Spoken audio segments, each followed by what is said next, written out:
al libro que quedamos la semana pasada, ¿cierto? Y es el libro del profeta Amós. Amós, capítulo número 4.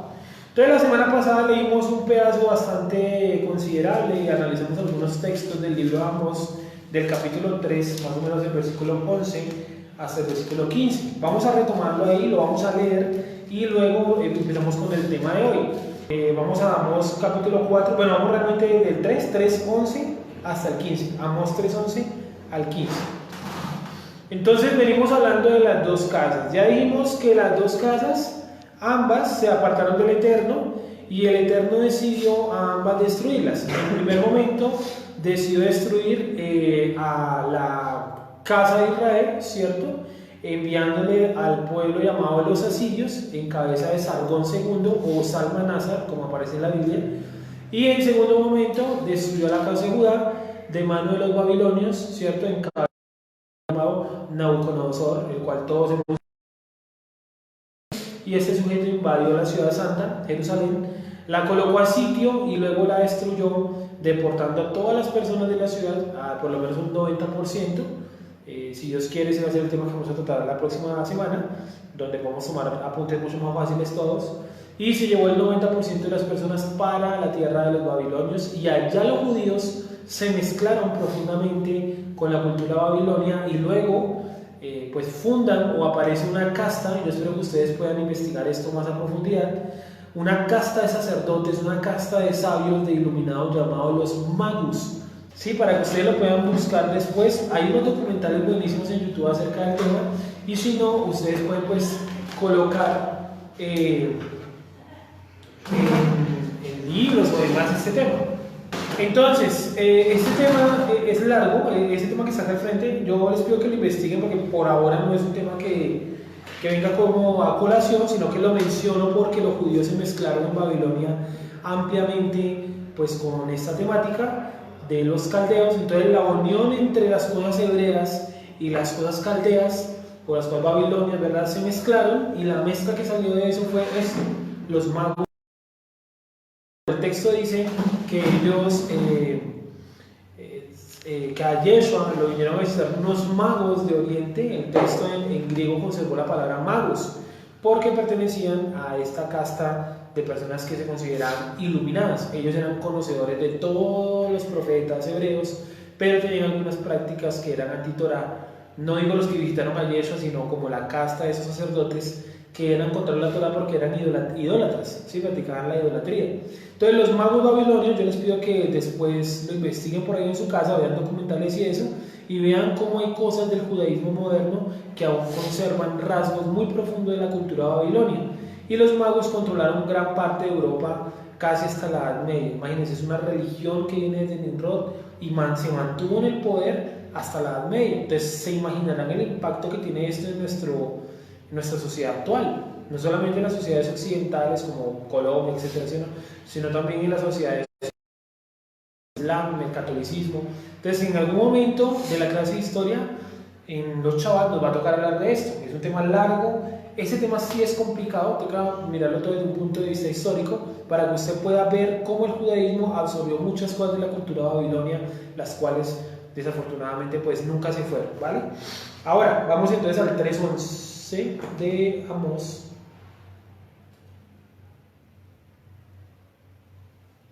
Dice: por tanto el Señor ha dicho así: un enemigo vendrá por todos los lados de la tierra y derribará tus fortalezas, y tus palacios serán saqueados. Así ha dicho el Eterno: de la manera que el pastor libra de la boca del león dos piernas o la punta de una oreja, así escaparán los hijos de Israel que mora en Samaria, en el rincón de una cama y al lado de un lecho. Eso lo vimos la semana pasada, como la mayoría lo recuerda. Oíd y testificad contra la casa de Jacob, ha dicho el Eterno Dios de los ejércitos, que el día que castigue las rebeliones de Israel, castigaré también los altares de Betel. También lo vimos, ¿cierto? Los altares que construyó Jeroboam para colocar allí cosas como los becerros de oro, y serán cortados los cuernos del altar y caerán a tierra. Esa es una profecía a futuro, ¿sí? O sea, a futuro, en el futuro de Amós, que es nuestro pasado. ¿Listo? Y heriré la casa de invierno con la casa de verano, y las casas de marfil perecerán, y muchas casas serán arruinadas, dice el Eterno. 4.1, que es donde vamos a empezar el análisis. Dice el 4.1: oíd esta palabra, vacas de Basán. ¿Sí? Oíd esta palabra, vacas de Basán. O sea, ya les echó toda la maldición en la parte anterior, en el 3 del 9 al 15, donde explicó que el pueblo iba a ser destruido, pero que él iba a borrar un pequeño remanente llamado la punta de la oreja y las 2 patas, ¿cierto? Y dijimos que el Eterno los iba a salvar, o que el pastor salvaría a lo que queda de su animal, no porque se lo vaya a comer, ni porque lo vaya a destruir, sino por un cierto sentimiento de cercanía y de compasión, de amor que ha desarrollado hacia ese animal que él tanto tiempo cuidó. Vino un animal salvaje y se lo devoró. El animal salvaje en ese caso sería el imperio asirio, que además de muchas cosas, ¿no?, está también representado por un león. Casi todos los imperios de la antigüedad se representan con un león, salvo tal vez los egipcios. Y lo que quedó del pueblo, ese remanente, Dios lo iba a salvar, y Dios lo salvó. Eso es una profecía. Y viene el 4 entonces y dice, viene a aclarar otras cosas de la maldición, y dice: oíd estas palabras, vacas de Basán. ¿Cómo es la palabra vaca ahí, Juan Pablo? No sé si de pronto nos puede ayudar con esto también, que es el Tanakh. Sí, ahí toca que se lo busque, pero primero que todo, ¿cómo es la palabra vaca en hebreo ahí? Por favor, todos que tienen la facilidad de mirar una aplicación. Sí, yo aquí también lo voy a mirar. Yo sé que la palabra pere o vacas de Basán. Sí, la palabra vaca ahí en Amós 4.1 es para. Para, ¿cierto? ¿Las letras cuáles son? La letra es la Pei, Sí. la Reish y la Hei. Listo, para decir para, ¿cierto? La palabra vaca, entonces viene con estas letras: la Pei, la Resh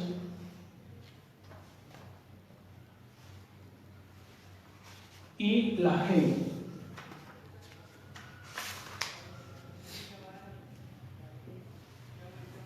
Esto es, bueno, vacas, ¿cierto? Vacas. Si lo miramos en el hebreo como tal, ya les voy a decir cómo dice exactamente. Un segundito, para que Juan Pablo nos ayude a mirar ahí también en el hebreo. Vacas de Basán.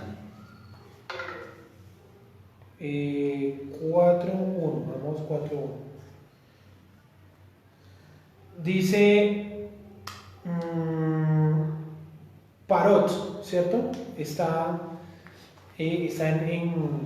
en plural, ¿cierto? O sea, este es el singular. Para, este es el singular. Aquí la pelota, este es singular.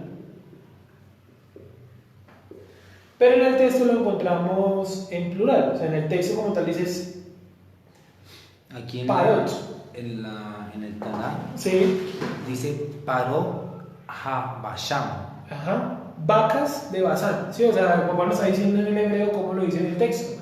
¿Dónde lo están mirando? Lo están mirando en el Tanakh. Que tenemos acá. Esa es las palabras correctas. Parot Habashan. ¿Sí? ¿Por qué está diciendo o por qué está en plural? Parot. Porque está hablando, como lo dicen en español, a las vacas. O sea, es un plural.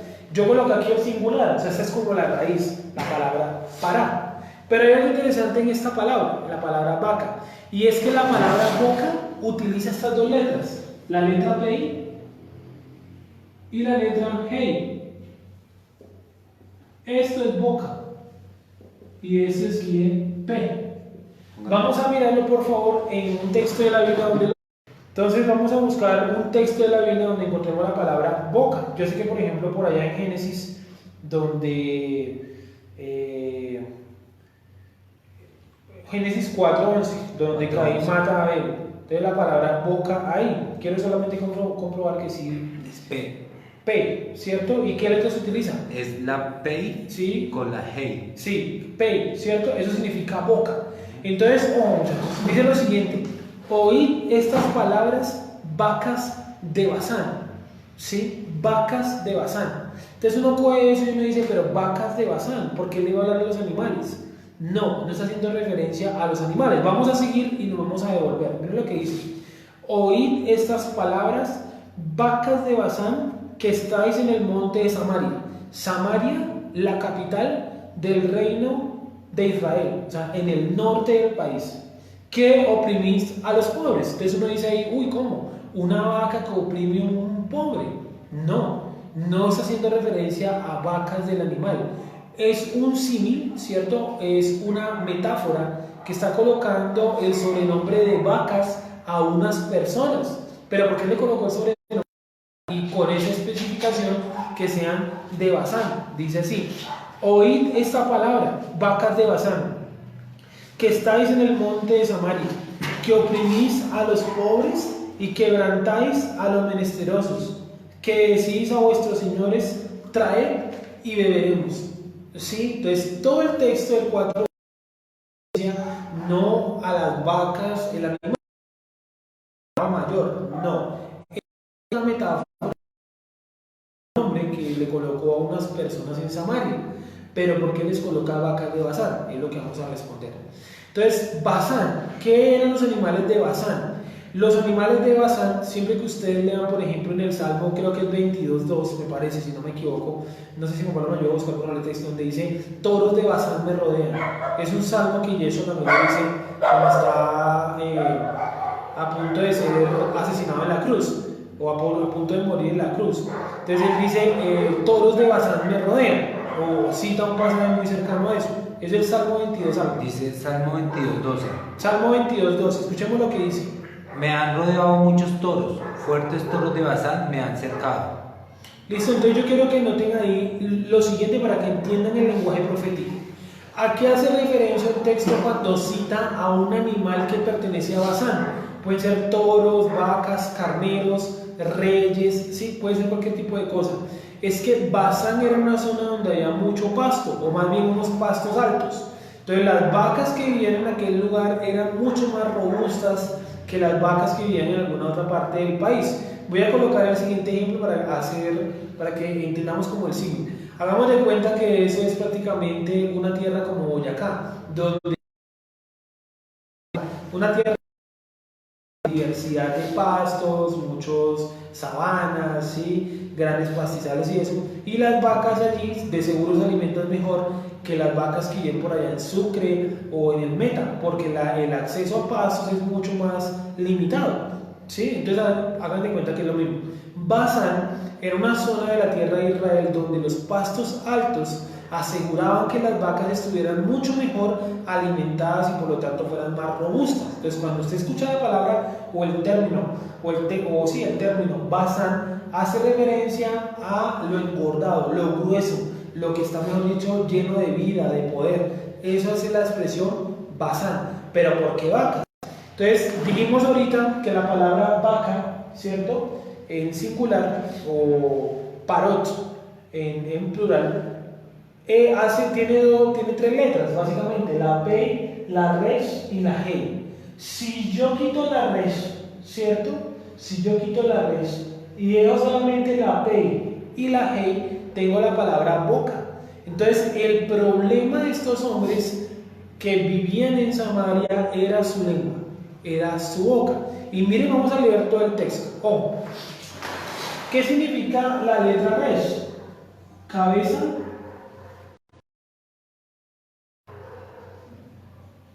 ¿Cierto? Cabeza de hombre. Entonces yo digo la palabra vaca, que es la palabra, ¿cómo es? Paró. No, en singular. Ya le digo un segundito. Es la palabra, ya, parar, ¿cierto? Es el singular de paró. Bueno, la palabra para, repito, tiene la letra P, la letra resh y la letra G.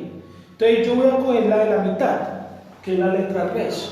Esta resh significa cabeza de hombre, ¿sí? Entonces, ¿cuál era el problema de las cabezas de Israel?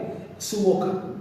Entonces, cuando el Eterno dice, oigan vacas de Basán, está diciendo de manera simbólica, ustedes los dirigentes, ¿sí o no? Su problemática número uno es que la boca. Un dirigente con su discurso, y creo que todos lo hemos evidenciado estos días de la alarma, etcétera, ¿sí o no? Es que un dirigente con lo que dice en público puede generar en el pueblo tanto angustia como tranquilidad como confianza, y también puede generar pánico. Entonces lo que generaban estos sujetos no era nada de eso, porque era otra circunstancia. Lo que llevaban estas personas, estos dirigentes, con su boca, era que el pueblo pecara. Y miren lo que dice, ojo, oí esta palabra, vacas de Basán, o sea, de Israel, de la casa de Israel, que está en Samaria, que oprimís a los pobres y quebrantáis a los menesterosos. ¿Qué decís? Ahí está el uso de la boca. Que decís a vuestros señores, traed y beberemos. Decid a vuestros señores. ¿A cuáles señores? Ahí debería decir más bien que decid a vuestros baales, a vuestros dioses, a todos aquellos que ellos habían colocado como por encima del Eterno. Entonces voy a volver a leerlo para explicar. Como ustedes se dan cuenta en sus casas o cuando hemos venido aquí los miércoles, el lenguaje profético es uno de los más complejos. Eso que lo que yo estoy haciendo acá es pues mi mayor esfuerzo para tratar de transmitir lo que dice el texto. De seguro una persona que entienda mucho más que yo va a poder dar un mensaje mucho más profundo de estos textos.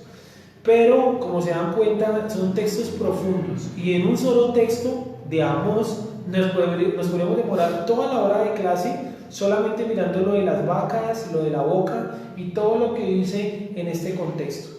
Entonces vamos suave, ¿cierto? No hay ningún afán. No importa que el tema de las dos casas nos demoremos como las doctrinas básicas un año o más. Lo importante es que podamos entender algo del lenguaje profético. ¿Por qué? Porque yo veo que en muchos lugares, en los lugares donde casi todos venimos, el estudio de los profetas es prácticamente nulo. Y como es nulo, desconocemos el lenguaje profético.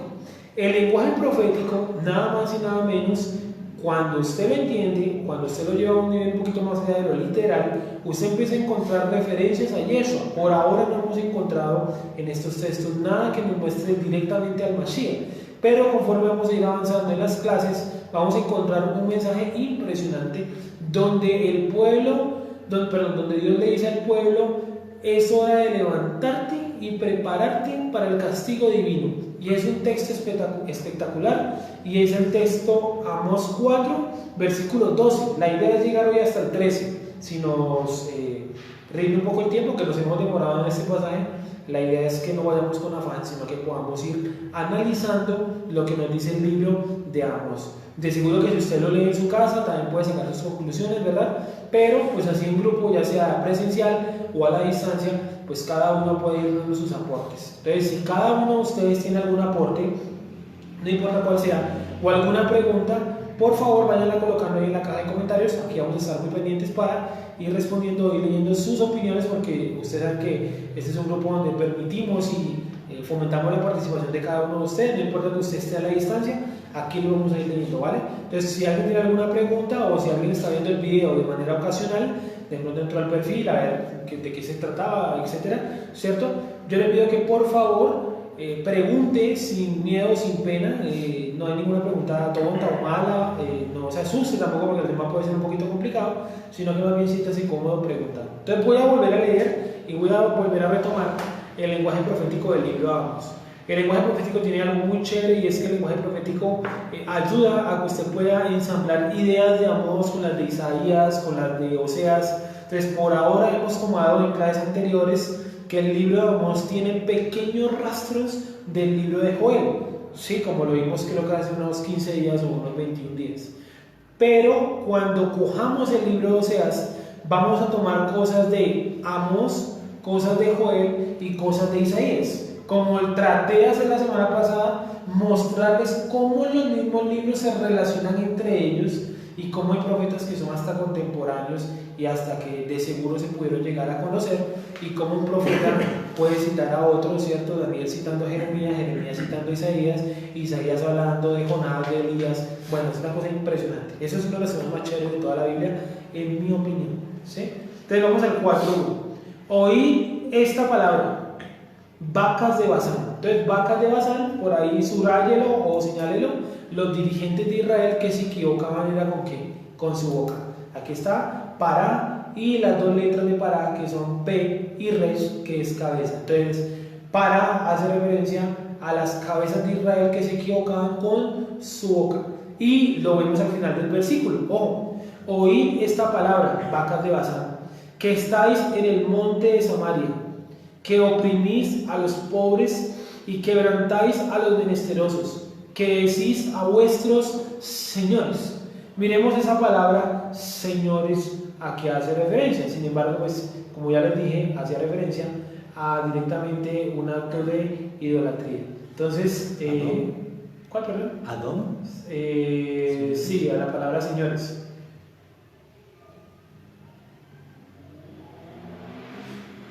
Sí, la palabra es Adón. Miremos la Biblia de hebreo, si de pronto la encuentra por ahí. El hebreo dice la... Pero se parece que me está leyendo, perdón. ¿Por ahí cerquita? Sí, acá en la aplicación. Ah, en la aplicación no, yo pensé que en el canal. Ah, se la leo en el... Sí, a ver cómo la colocan ahí. No, la estoy leyendo en la aplicación en hebreo. Ya, ok. ¿Cómo dice entonces? Dice la do Sí. Nehem. La Donehem. Sí, para los que de pronto están a la distancia y no entienden de pronto mucho de hebreo, está colocando esta palabra, Adón, pero la está conjugando y quedó de esta forma. La Adó, discúlpenme. Dice la Adonehem. La Adonehem. Esto significa vuestros señores. Voy a volver a leer en español. Dice así: oíd esta palabra, vacas de Basán, que estáis en el monte de Samaria, que oprimís a los pobres. Acuérdense, vacas de Basán que oprimen a los pobres no son las vacas, no es el animal, no es el ganado, son personas, ¿sí?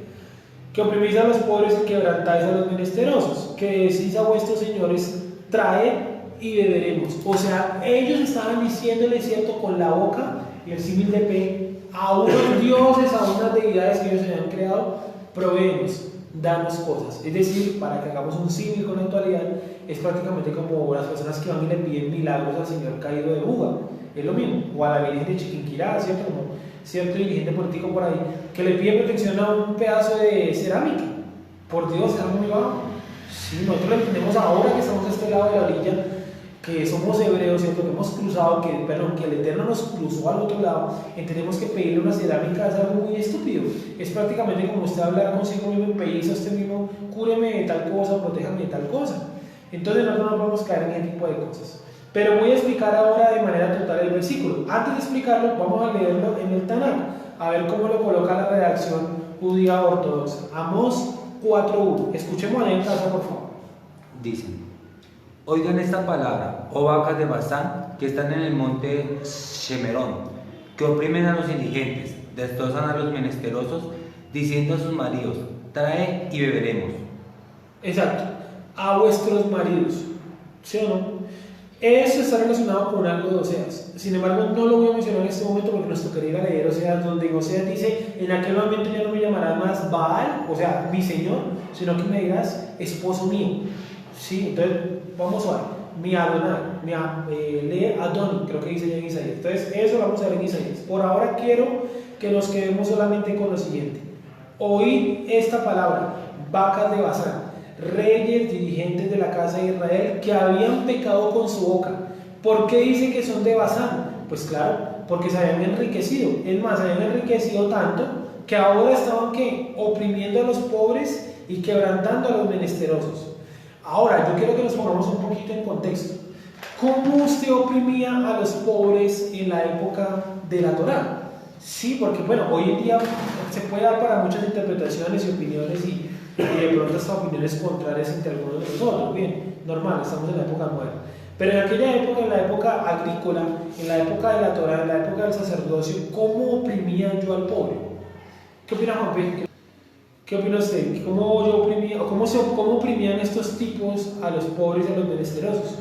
Allá dice indigente, lo en la época de la Torá, pues me hace referencia a la época que va a sacerdocio. Sí, exacto, la época del templo. Me templo. imagino que pidiendo diezmos o sacrificios que ellos no podían dar. Bien, esa es una forma, bien.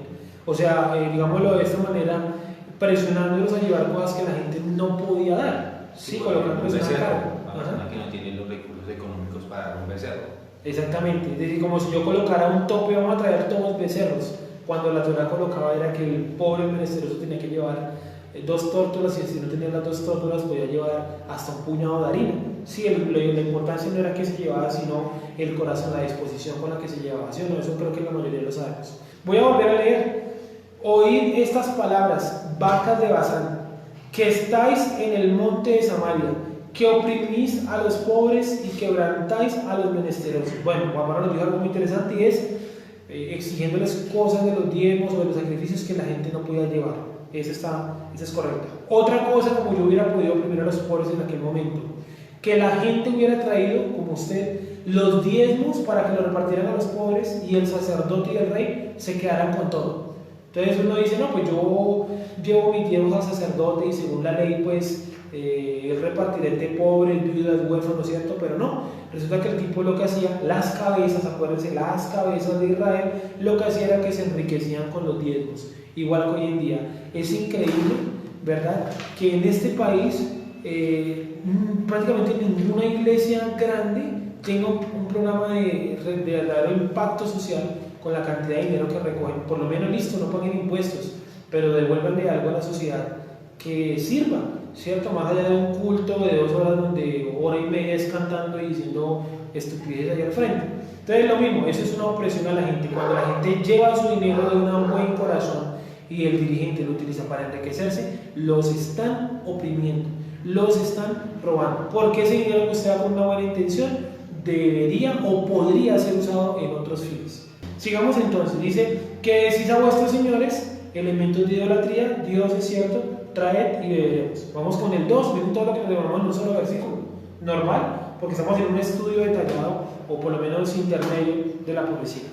Dice, el Eterno, el Señor, juró por su santidad, he aquí, vienen sobre vosotras, sobre las vacas, ¿cierto?, días en que os llevarán con ganchos y a vuestros descendientes con anzuelos de pescador. O sea, está profetizando el que van a ser llevados a la fuerza, al exilio, a la fuerza y con violencia. 3. Y saldréis por las brechas, unas tras otras, y seréis echadas del palacio, dice el Eterno. Les está diciendo la dinastía, los reyes de Israel va a ser terminada a la mala, con ganchos, con violencia. Dice, y saldréis por las brechas. ¿Cómo dice el 3 ahí?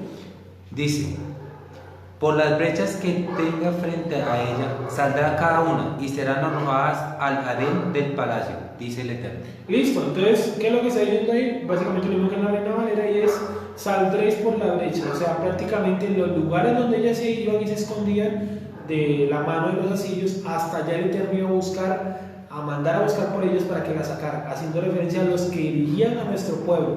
Y esto lo hemos reflejado cuando vimos que uno de los reyes de Israel escapó y el ejército enemigo lo capturó y le sacó los ojos. Un final muy triste, pero es el cumplimiento pues de estos textos. 4.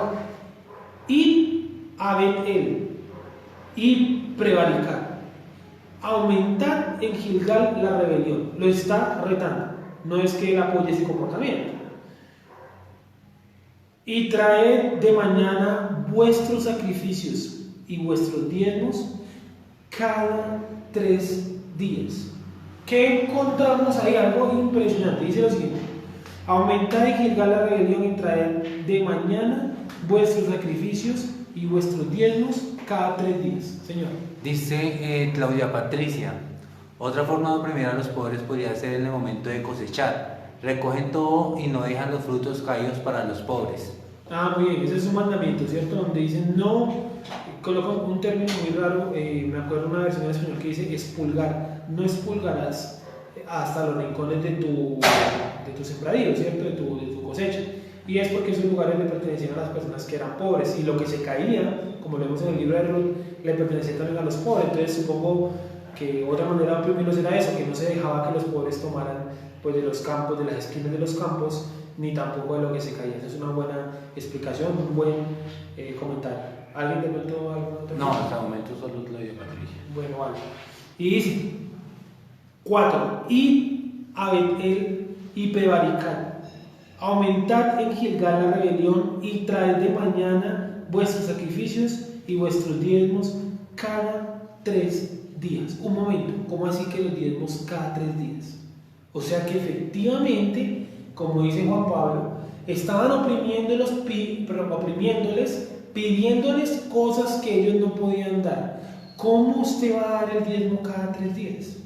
Sí, quiere decir que lo tenían como ajustado del cuello con navaja en la garganta, ¿cierto?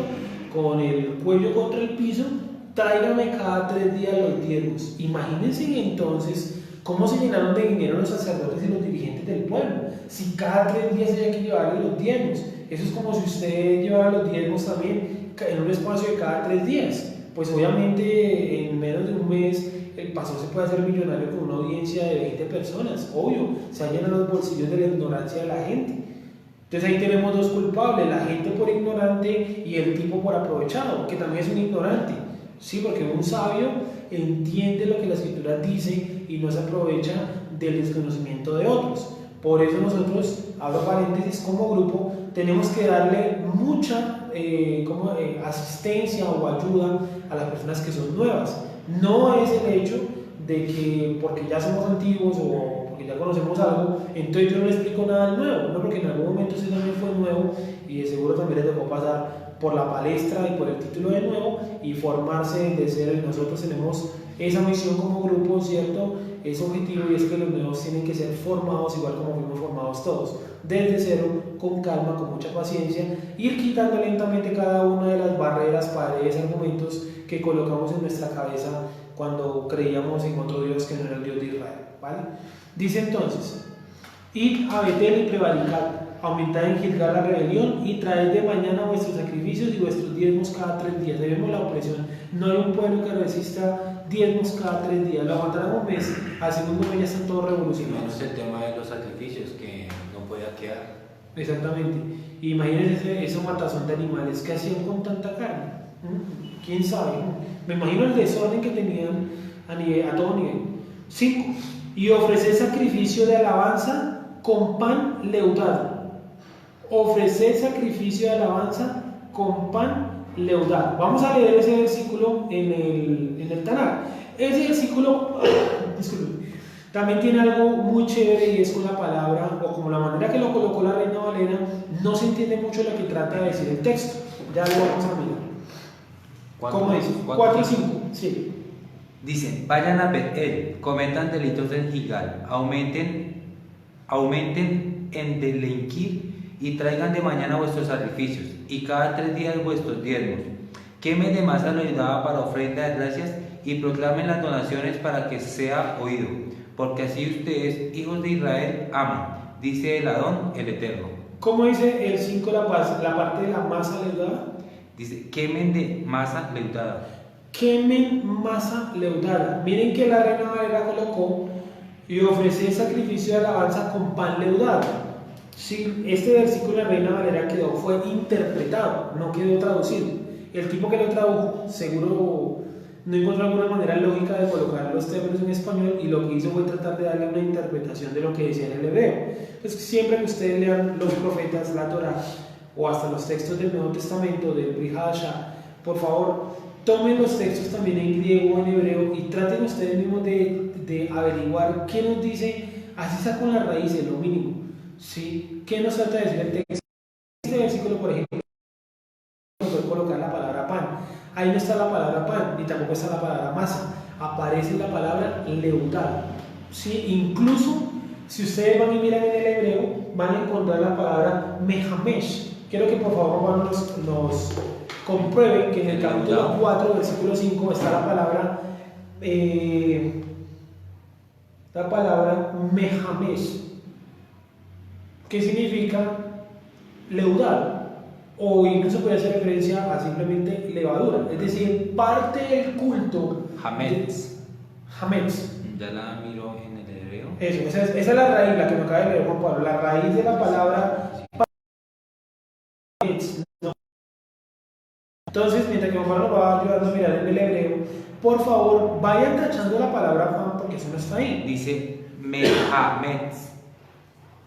Mehametz. Mehametz. Sí, tal cual como le habíamos dicho, Mehametz terminado en una sofit, ¿no? Sí, Sí, en una sadisofit. Mejamex. Mejamex hace referencia a levadura, es decir, parte del culto de los israelitas para ese momento, que era un culto idolátrico, era ofrecer levadura. Entonces yo inmediatamente recordé la fiesta de los panes sin levadura, donde dice cualquiera que les haya encontrado levadura en su territorio va a ser erradicado o arrancado o cortado, algo así. Entonces lo que yo veo es que ellos hicieron un culto totalmente contrario. Este culto contrario incluía incluso quemar levadura. O sea, ellos lo que estaban desafiando era directamente el control divino. Sí, y cuando nosotros desafiamos el control divino, pues terminamos no solamente tomados por locos, sino también por idólatras. Acuérdense lo que dice el proverbio, creo que es el 1 o el 2, donde lo leímos la semana pasada, que decía: yo miraré desde el cielo, me reiré, hablando del Eterno, de su locura. ¿Por qué? Porque cuando yo hablé, ustedes no quisieron escuchar, ¿cierto? Y ahora que ustedes hablan, yo no los voy a escuchar. Sí, y en un salmo también lo dice, el Eterno, Salmo 2, yo los miraré desde el cielo y me burlaré de ellos. Entonces lo mismo.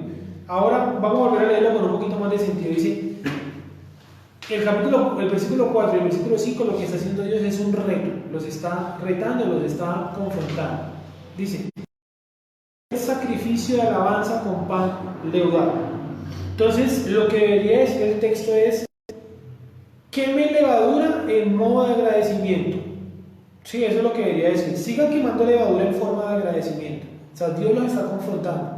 Es como si yo hiciera un comentario con algo de sarcasmo. Es un sarcasmo de parte del Eterno. Entonces vamos a leerlo con sarcasmo, como debería ser leído, como debería ser interpretado. Id a Betel y prevaricar. Aumentad en Gilgal la rebelión, y traed de mañana vuestros sacrificios y vuestros diezmos cada 3 días. Y quemen levadura en forma de agradecimiento. ¿Sí? Eso es lo que debería decir el texto hasta donde encontramos.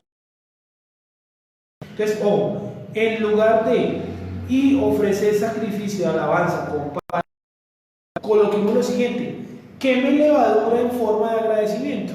¿Sí? Vayan, queme levadura en forma de agradecimiento, de eso no pasa nada. ¿Sí?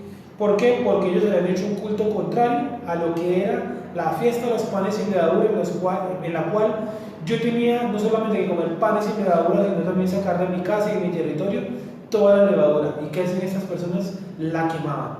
Inmediatamente me entró una duda, y es una duda que yo quiero que cada uno en su casa busque, investigue y se haga. Hay una rama del judaísmo que hasta el día de hoy opta por quemar la levadura antes de panes sin levadura. No sé si de pronto esa tradición quedó metida de esto que está diciendo el texto, o si de pronto fue algo que ellos inventaron aparte de, o qué tiene que ver eso con esta práctica de quemar levadura en forma de agradecimiento. Bueno, voy a seguir solamente una pregunta.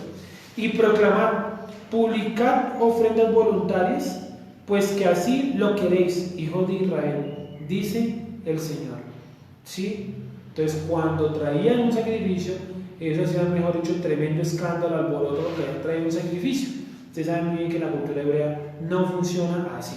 El mismo Yeshua lo dice cuando le preguntan quién dio más, esta mujer o el fariseo. Los fariseos dicen: esta mujer dio todo lo que tenía, mientras que el fariseo dio lo que le sobraba, y además de eso hizo tocar trompeta delante suyo cuando ofreció, porque a esto les gusta que le suene la trompeta y dar la mano en lugares públicos y decir con sus grandes tareas: bendito el Eterno. ¿Sí? Entonces, por lo tanto, aquí ellos trataban de hacer prácticamente como un reconocimiento público, en llevar la levadura y los sacrificios a dioses que el Eterno está criticando. 6. Os hice estar a diente limpio en todas vuestras ciudades, y hubo falta de pan en todos vuestros pueblos, mas no os volvisteis a mí, dice el Eterno. Entonces, si ustedes de las personas que su empresa, su lugar de trabajo, su negocio, ¿cierto?, lo que sea, cerró o lo mandó para la casa en vacaciones, no sé, licencia, lo que sea, aproveche este tiempo de reflexión, de espacio que usted está en su casa, no solamente para poner de pronto su lugar de vivienda al día, en el aseo, lo que sea, sino también para meditar y volver al Creador. Créame que no es algo que yo me invente, el texto por ahí en Apocalipsis, en Mateo lo dice, Yeshua lo dice, que hará pestes, terremotos, calamidades a nivel mundial, no quiere decir que esto sea el final del mundo y que mañana vaya a caer un meteorito y nos vayamos a morir todos, no, pero sí es un momento para que usted y yo podamos reflexionar, de pronto no en el coronavirus y eso, porque de pronto nuestro conocimiento científico es muy poco para aquello, pero sí podemos reflexionar y decir, ¿por qué tú, oh Eterno, nos visitas con tu ira con esta plaga? ¿Por qué, Eterno, tú llevas al Estado de Israel la plaga y hay 200 casos donde también tenemos judíos ortodoxos contaminados con esto? Y después de casi sinagogas, después de ofrecer un servicio de casi 200 años ininterrumpido, hoy, bueno, más bien la semana anterior, decidieron interrumpir sus servicios para enviar a cada persona a casa y tomar las clases como esta vía virtual, sin presencia en las sinagogas. Entonces yo pienso que es un momento para que todos nosotros podamos reflexionar, ¿cierto? Y hacer lo que dice acá el texto, dice lo siguiente: os hice estar a diente limpio, es decir, cuando el Eterno trae catástrofes o problemáticas es para que volvamos a Él. Desde este momento, estos tiempos de problemática no es para que usted se vaya de paseo, ¿cierto? Tampoco es prudente por lo que han colocado las autoridades, el virus, etcétera, ¿cierto? No es para que usted ponga a dormir día y noche, entonces recupere el sueño, no. Es para que usted y yo hagamos un tiempo de reflexión y reflexionemos. ¿Por qué tú, Eterno, nos colocas esta plaga, esta peste, como usted la quiera llamar, ¿cierto? ¿Por qué nos has enviado a la mayoría a casa? ¿Por qué has colocado parte de las personas que no son sabios? ¿Por qué todo este movimiento a nivel mundial? Créanme que los acontecimientos tienen que estar enmarcados en alguna parte de la escritura.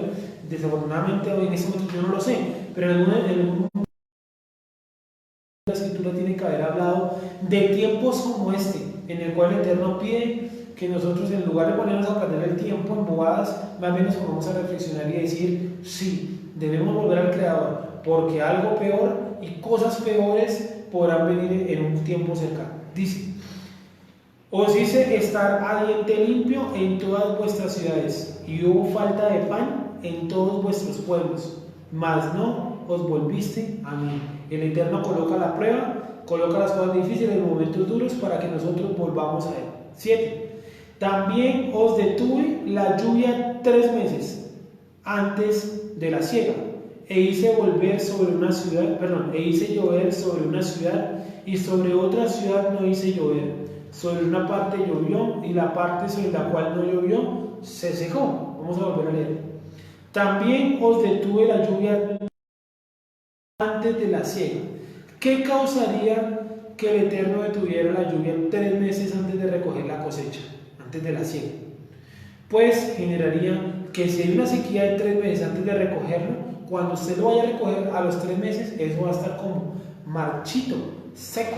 ¿Por qué? Porque es una sequía impresionante. Por más de que el prácticamente a punto de recoger, si usted no le sigue arrojando agua, si usted no lo sigue cultivando y demás, pues el producto se va a dañar allí en el campo. Dice: e hice llover sobre una ciudad, es decir, los de una ciudad merecían la lluvia y los de otra no. Sobre una parte llovió y la parte sobre la cual no llovió se secó. 8. Y venían 2 o 3 ciudades a una ciudad para beber agua, y no se saciaban. Con todo, no os volvisteis a mí, dice el Eterno. O sea, ¿para qué el Eterno colocó la sequía y quemar la cosecha y el hambre y todo eso? Para que el pueblo volviera. De todas maneras, ellos se pusieron a buscar sus propias soluciones y no volvieron al Creador. 10. El 9, perdón. Os herí con viento solano. ¿Qué hace referencia a viento solano? Es un viento muy seco, que chamusca o que quema las hojas de los árboles e incluso la tierra. Por ejemplo, si usted va a un lugar como el desierto de la Tatacoa, saliendo por aquí cerca de Bogotá, por Mondoñedo, usted va a encontrar que es un lugar seco, es un lugar desértico, pero luego los desiertos no son de clima cálido. ¿Qué hace un desierto en clima frío? Porque lo que se genera ahí es un viento, ese viento seca. Es tan fuerte el viento y tan seco que lo que hace es que hasta la tierra se vuelve desértica. Es lo que sucede ahí en Mondoñedo y es lo que está diciendo acá. Os herí con viento solano, con un viento seco, y con oruga, un animal que consume las hojas de los árboles que ya están verdes.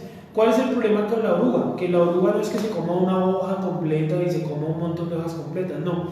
La oruga come por pequeños bocados, es decir, a una sola hoja le puede abrir una cantidad indeterminada de agujeros, ¿sí? ¿Por qué? Porque la oruga necesita alimentarse, formarse bien gorda para poder moverse en un capullo y transformarse en una mariposa. Entonces la oruga necesita alimentarse muy bien, pero extrañamente ese animal no se come las hojas completas, hace un montón de huecos en las hojas y un montón de hojas abiertas con huecos, eso no se puede consumir, ¿sí? Ni siquiera se puede sembrar, no se puede ni siquiera decir, es que yo perdí tanto, yo perdí una o dos hojas, no, puede arrasar con todo la oruga. La langosta, el animal que atacó a Egipto en las plagas, devoró vuestros muchos huertos y vuestras viñas, y vuestros higuerales y vuestros olivares, pero nunca os volviste a mí, dice el Eterno. Miren que la casa de Israel tenía mucha prosperidad, vacas de Basán, ¿cierto? Gordas, no sé qué, la gente estaba enriquecida, llevaban el diezmo cada 3 días, había sacrificios, había un montón de cultivos, y el Eterno simplemente mandó catástrofes naturales. Un viento, falta de lluvia, oruga y la langosta. Lo mismo, la ciudad, por ejemplo, de Nueva York nunca había cerrado Wall Street y le tocó cerrar a causa de que de unas partículas que ni siquiera son visibles al ojo, los virus, ¿verdad?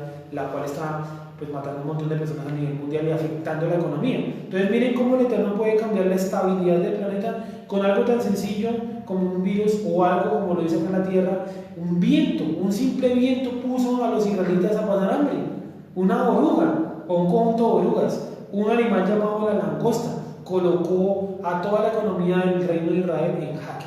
Y dice lo siguiente, el 10, ya vamos casi terminando. Envié contra vosotros mortandad tal como en Egipto, jóvenes, con cautiverio de vuestros caballos, e hice subir el hedor de vuestros campamentos hasta vuestras narices, mas no os volviste a mí, dice el Eterno. Entonces primero atacó la tierra, ellos no volvieron, ¿cierto? Con sequía, con eso. Luego atacó directamente a la gente de Israel, con matanzas, matando a los jóvenes, quitándoles de los caballos, la gente tampoco quiso volver. Dice el 11, os trastorné, como cuando Dios trastornó a Sodoma y a Gomorra, y fuisteis como tizón escapado del fuego. O sea, el reino de Israel se salvó por poquito de convertirse en otra Sodoma y en otra Gomorra. Sí, eso significa tizón escapado del fuego. Y más no os volviste a mí, dice el Eterno. Y el versículo 12 y 13, que son la conclusión de esta noche, y el 2 me parece uno de los versículos más importantes de toda la escritura, de hecho es uno de los poquitos que tengo subrayados ahí. Dice, por tanto, de esta manera te haré a ti, oh Israel, y porque te he de hacer esto, prepárate para venir al encuentro de tu Dios, oh Israel. Y vamos a repetir eso, esto es la clave de esta noche. Prepárate para venir al encuentro de tu Dios, oh Israel. ¿Cómo dice ahí el 12? El 12. Por eso así te haré, oh Israel, por cuanto te haré esto, prepárate para el encuentro con tu Dios, oh Israel. O sea, no solamente lo que ya le había hecho, sino todo lo que le iba a hacer, todo lo que está acá mencionado. Dice, prepárate, prepárate. Miren la palabra prepárate en las aplicaciones. Hace referencia a estar erguido, a estar derecho. Incluso por ahí vi un texto, no me acuerdo en dónde, creo que fue en Crónicas o en los Jueces, donde utiliza esa palabra. ¿Qué palabra? ¿Cómo es? ¿Qué letra utiliza? Utiliza la Zain, Sí. la Yod, la Aleph y la Tab.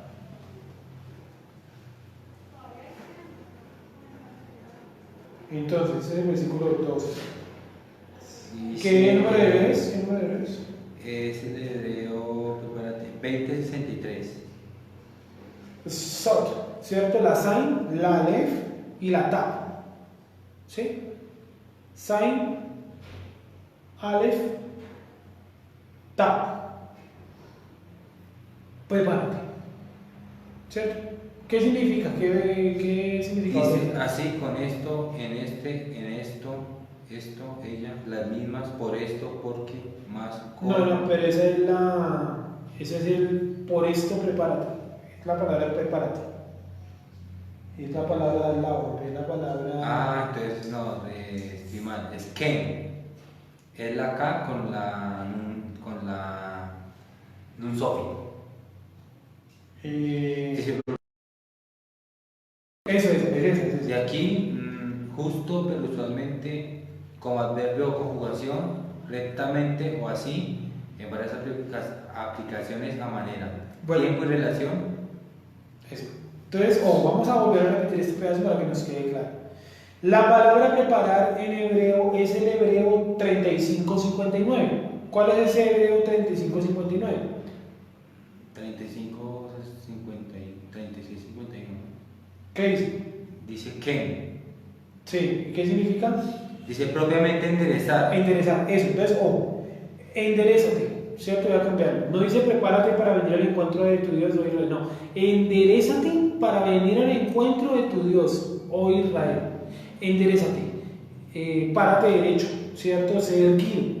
Pero yo encontré, creo que es en el libro de Jueces, en el libro de Crónicas, donde dice a un ejército, le dice esa orden: írganse, párense como hombres, ¿sí? Póngase derecho, póngase firme. O sea, lo que está diciendo el texto es: asuma sus consecuencias, ¿sí? Asuma sus consecuencias. Ustedes y yo hemos pecado, asumamos las consecuencias.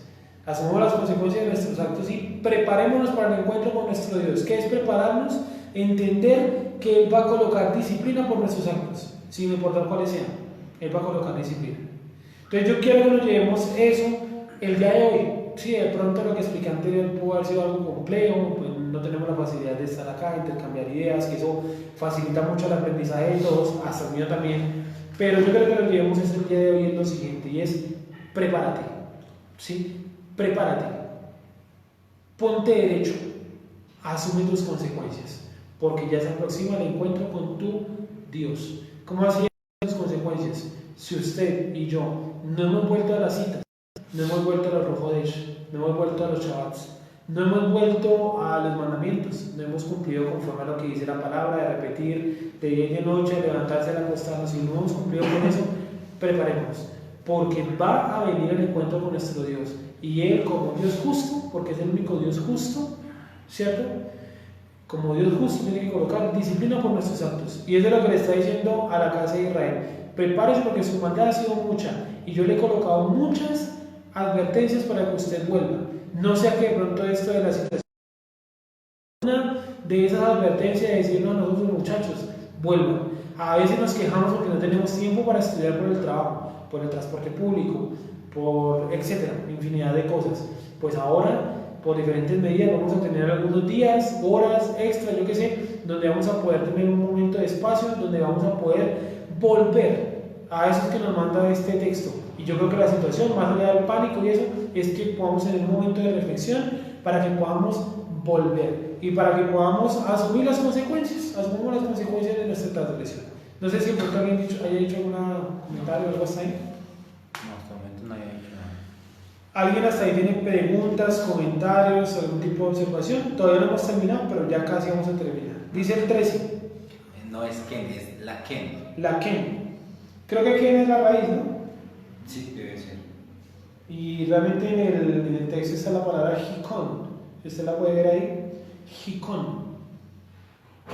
Se ubica en el 12 y cuenta, si quieres, detrás 1, 2, 3, 4 palabras detrás. Está la palabra Hikon. O sea, en el 11. En el 12. O sea, ubíquese en el 12 al final del 12. La última palabra del 12 en hebreo. Cuente, 1, 2, 3. Hikon. Hikon, ¿sí la ve? Sí. Esa es la palabra prepararse.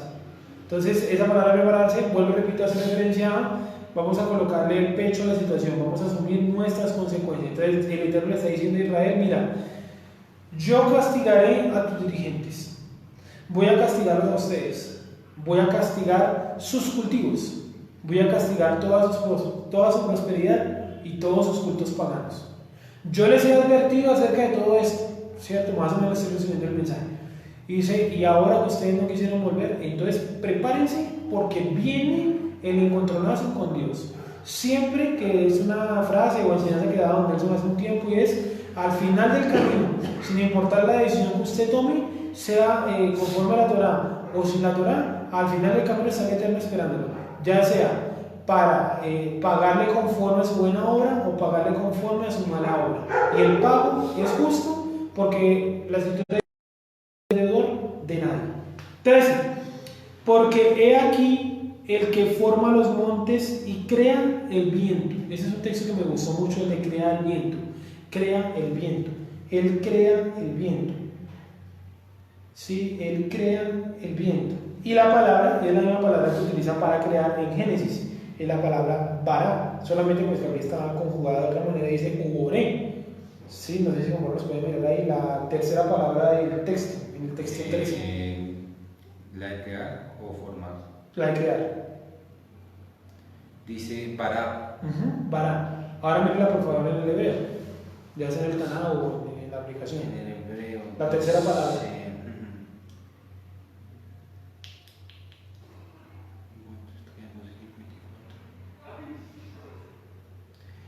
Dice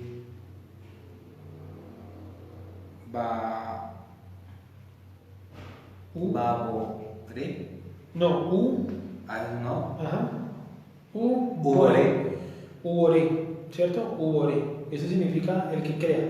Y si usted se da cuenta, al lado está la palabra ruach. Uboré ruach. O sea que yo hubiera podido haber traducido el que crea las almas. Sí. El que crea las almas. Pero no, porque como el sentido está hablando de fuerzas naturales o de cosas naturales, dice el que forma los montes. Ahí está la palabra forma, no está la palabra crear. El que forma los montes y crea el viento, ¿cierto? Y anuncia el pensamiento. El que hace las tinieblas mañana y pasa sobre las alturas de la tierra, el eterno Dios de los ejércitos es su nombre. Y anuncia al hombre su pensamiento. No dice que le cuenta al hombre, dice le anuncia. Las profecías es eso, es un anuncio de lo que él va a hacer, es un anuncio. Entonces, bueno, yo creo que vamos a dejarlo hasta allí. Asumamos la consecuencia. No esperemos comportarnos toda la vida como cerdos e ensuciándonos en el barro, tal cual un cerdo, y por conocer 2 o 3 versículos de la Torá, creernos ya los más santos del mundo. ¿Sí? No creamos eso, porque eso es ignorancia. Nosotros debemos mantener la humildad. Si usted sabe mucho de la Torá, si usted sabe mucho de los profetas, mucho de Yeshua, mucho del hebreo, si usted sabe mucho de las fiestas, ¿sí o no? Manéjelo con humildad. ¿Sí? Porque cuando el corazón del hombre se exalta, el Eterno viene y lo yo soy contrario a los soberbios. Hay una palabra clave en el texto. Yo soporto, no. Yo oprimo a los soberbios y exalto a los humildes. No recuerdo la palabra exacta, pero ustedes me entienden. Y lo que yo trato de decir es: asumamos la consecuencia. ¿Sí? El Eterno, como un Dios justo, tiene que juzgar nuestros actos. Y Él, siendo justo, obviamente, pues dice acá: prepárate. Prepárate para venir al encuentro de tu Dios. O sea, sin importar nuestros actos, Él nos va a venir a buscar. Y usted aquí en Colombia, Él no le va a pasar que usted no guarde el Shabbat, que usted no guarde los rojodes, que usted, por ejemplo, no le ponga empeño al estudio, simplemente por estar en Colombia. Hasta aquí Él nos va a venir a buscar a pedirnos cuenta. Sí, a darnos cuenta de todos, de cómo hemos llevado su mensaje, de cómo hemos puesto por práctica, de cómo hemos estudiado. Entonces, muchísimas gracias a todos. Vamos a orar para despedir